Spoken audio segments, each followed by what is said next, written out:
Hello, good evening সবাইকে। তোমরা সবাই কেমন আছো? আশা করি ভালো আছো। তো মধুস ব্লগে তোমাদের সবাইকে স্বাগত। তো তোমরা আমার পুরো ভিডিওটা দেখো আর একটা লাইক কমেন্ট শেয়ার করে দিও। তো পুরো ভিডিওটা দেখো, না দেখলে মিস। তো আজকে হলো শনিবার, আমরা কি খাবো জানো? আজকে খাবো আমরা ফ্রাইড রাইস আর মাংস। তো মাংস এখনো বাজারে রয়েছে, মানে আইতাছে। তা আমরা ওখানে মশলা টশলা করে এলাম। আর এদিকে আলু পেঁয়াজ রসুন কাটতে লাইছি, আর এটা এলাচি দারচিনি টারচিনি আমরা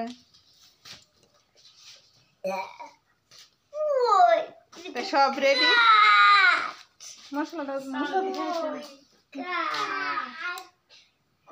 এই দেখো, লক্ষ্মী বুক চাল আনলাম।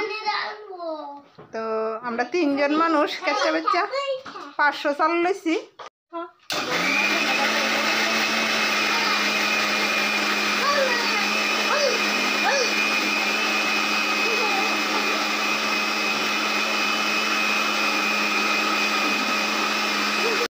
দেখো বন্ধুরা, এখানে আমি লক্ষ্মী বুক চালটারে ধুয়ে নিলাম।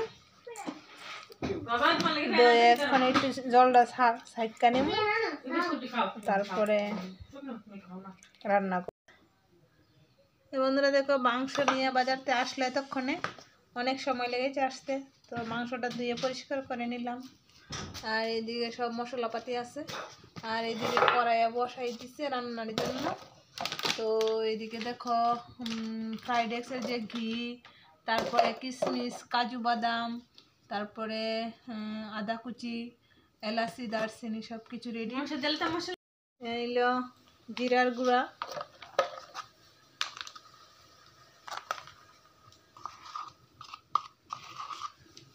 হলুদের গুঁড়া,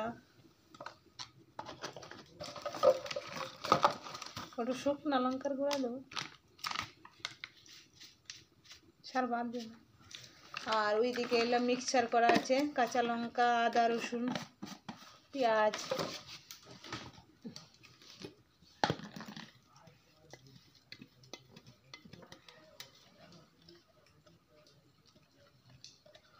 কাঁচা লঙ্কা আদা রসুন পেঁয়াজ দিয়ে দিলাম, একটু তেল দিয়ে দিও। মাংস বসিয়ে দিছে, মাংসটা সম্বার দিয়ে দিবে। এখন পেঁয়াজ দিয়ে ভাজা হয়ে গেছে, মশলা মাখা নিচ্ছে, বাস কড়াইতে দিয়ে দিল। নাড়াচাড়া করে কোনো রকমে রান্না করে নিলে ভাজি ভাজি করে। তো ফ্রাইড রাইস দিয়ে খাওয়াবে, তো একটু ঝোল দিয়ে রান্না হবে মাংসটা।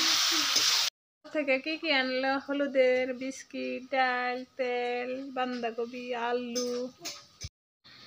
বন্ধুরা, তো মাংস ভাজি হয়েছে, দেখা লই লবণ মরিচ কেমন হয়েছে টেস্ট করে একটু দেখি।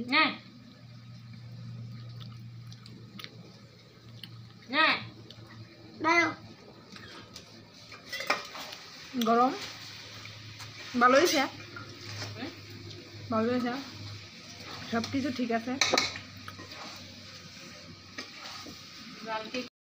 মাংস রান্না কমপ্লিট, এখন ফ্রাইড রাইসটা রান্না হবে। যত মশলা আছে, কাজু বাদাম লং কিশমিশ আদা কুচি, তারপরে এলাচি দারচিনি সব কিছু দিয়ে দিল। এখন চালটি দিয়ে দিবে, চালে দিলাও,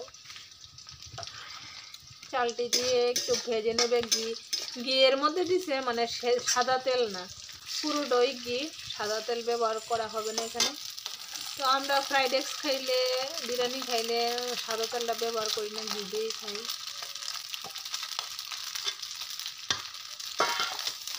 তাহলে আরও না লাগে, তাহলে লাইরা সাইরা চাল দিয়ে একটু ভাজা নিব। ভাজা করে চালটা ভাজা হইতেছে, আর একটু ভাজা হইলে গরম জল ঢেলে দেব। আমাদের ফ্রাইড রাইস রান্না হয়ে গেছে, একদম নামিয়ে নিল। এখন আমরা খেয়ে ফেলবো, কমপ্লিট রান্না। এখন বাজে 9:30। তো খেতে বসে গেলাম। দেখো, এইখানে ফ্রাইড রাইস আর মাংস দিয়ে দিলে আমরা 2 জনে খেতে বসে যাব। না না না, তা আমরা এখন বসে গেলাম, কিন্তু আমরার সাথে 2 জন সাথী আসিল। তারা রাত্র হওয়ার কারণে দেখো এইদিকে ঘুমিয়ে পড়েছে। খেতে পারলো না, কি করবো এখন, সকালবেলা খাবে আর কি, আর আমরা দুইজন খাবো। এখন রেডি করলাম, দেখি কেমন টেস্ট হয়েছে ফ্রাইড এগস। খুব টেস্টি হয়েছে রান্নাটা। দেখো এক থাল লয়ে বইছি খাইতাম। ওই দেখো ওই বিটি এক থাল লয়ে বসে, আমি এক থাল লয়ে বসি, ফ্রাইড এগস আর মাংস। কিন্তু মনটা খারাপ, ওটা বাচ্চাটা ঘুমাই গেছে গা, এটা খাইতে পারলো না, রাত্র হয়ে গেছে।